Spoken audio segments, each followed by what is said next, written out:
Seorang pria hanya ingin keluar sebentar untuk merokok, tapi malah tidak sengaja mencabut gagang pintu. Teman-temannya justru senang karena menyadari bahwa ruangan istirahat ini adalah escape room dari panitia. Ada tanda di kunci pintu yang diduga sebagai panel kode. Mereka yakin jika menemukan kode yang benar, maka pintu bisa dibuka. Semua orang mulai memeriksa setiap sudut ruangan. Gadis berambut pirang itu menemukan bahwa semua majalah ditujukan untuk Dr. Stan. Pria berjenggot segera menemukan buku karya dokter itu di rak. Isinya adalah sebuah obeng hati, namun mereka tetap tidak bisa membuka pintu tersebut.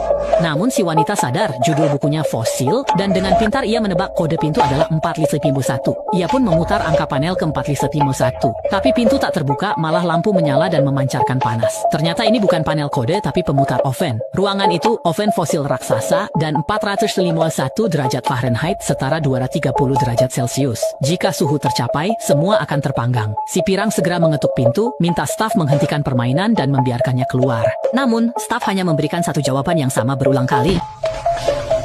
Kalimat tersebut terus diulang dengan nada dan ritme yang sama. Hei Mei curiga itu hanyalah sebuah rekaman. Karena suhu naik, Juan Mao nekat menghancurkan pintu pakai alat pemadam, tapi ternyata hanya plastik.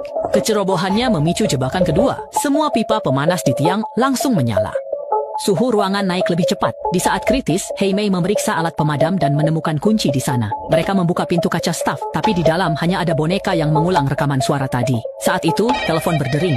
Heige mengambilnya, mengira ada petunjuk, namun suara di telepon mengumumkan hitung mundur, sisa waktu 10 menit. Detik berikutnya, semua jendela tertutup, pipa pemanas menyala, dan kipas angin muncul di samping mereka.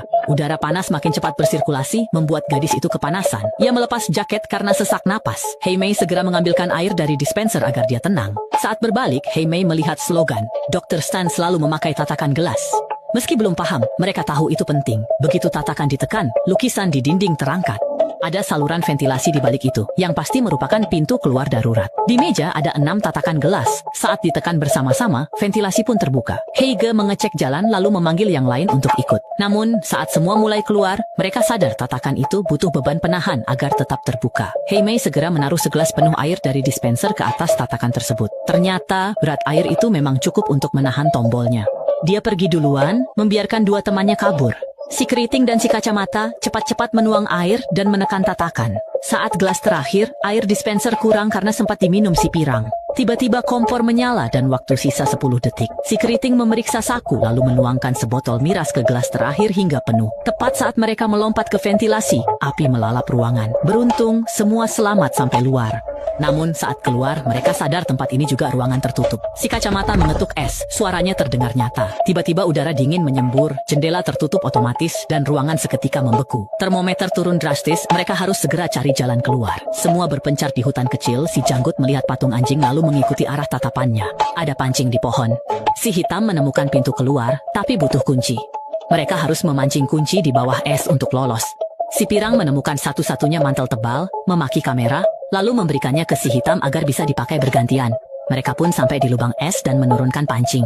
Tapi memancing begini lama sekali. Si hitam tak sabar, ia merebut pancing itu, menurunkannya ke dasar, lalu mengulur semua talinya. Oh, dalam sekali, hanya ini. Sambil menunggu, si gadis hitam menemukan kompas di saku mantelnya.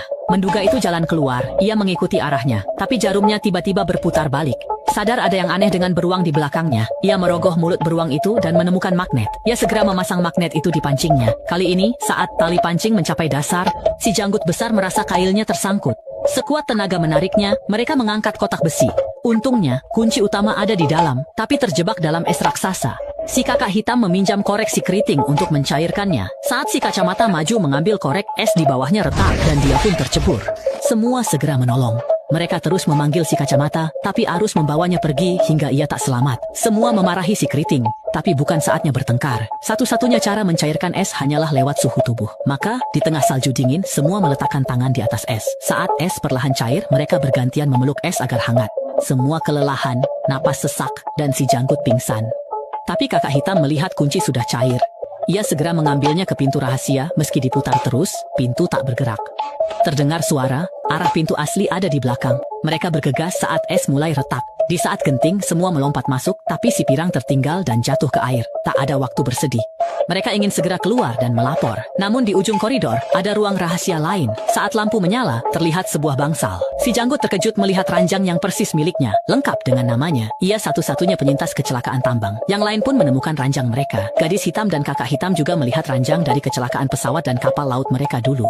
Si keriting pun pernah kecelakaan mobil parah. Semua orang di sana adalah penyintas tunggal. Si gadis hitam mulai paham maksud penyelenggara. Mereka memasang kamera di mana-mana untuk melihat siapa yang paling beruntung di antara para penyintas. Ini berarti ruang berikutnya makin berbahaya. Tak tahan lagi si gadis menghancurkan kamera itu. Tanpa pengawasan mereka bisa kabur dari sana. Si kakak hitam menemukan tabung gas beracun. Timer sisa 3 menit.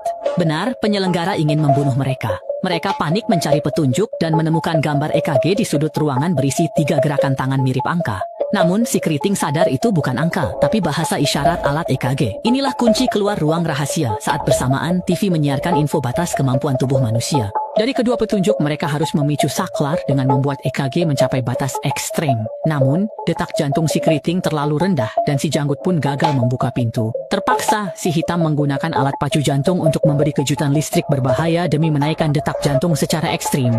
Demi keluar, si janggut tetap disetrum. Meski detak jantungnya melonjak 200, layar tetap gagal hingga ia pingsan. Si hitam pun panik. Saat gas beracun keluar, ia mendapat ide. Ia melepas baju, menghirup gas di depan lubang, lalu menempelkan detektor ke tubuhnya.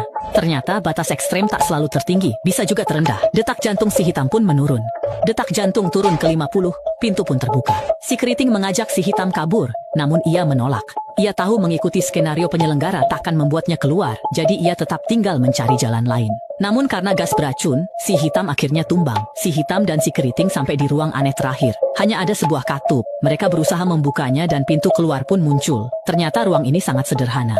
Tapi mereka sadar ada yang aneh. Katupnya diolesi obat misterius membuat mereka berhalusinasi dan pandangan kabur. Di penutup sumur tertulis, jika ingin pergi, temukan dulu penawarnya. Mereka pun terpaksa mencari penawar sambil pusing. Si keriting terkejut karena penawarnya cuma satu. Keduanya pun bertarung sengit. Si keriting menang dan bertahan hidup. Ia pun jadi satu-satunya yang selamat dan keluar dari sana.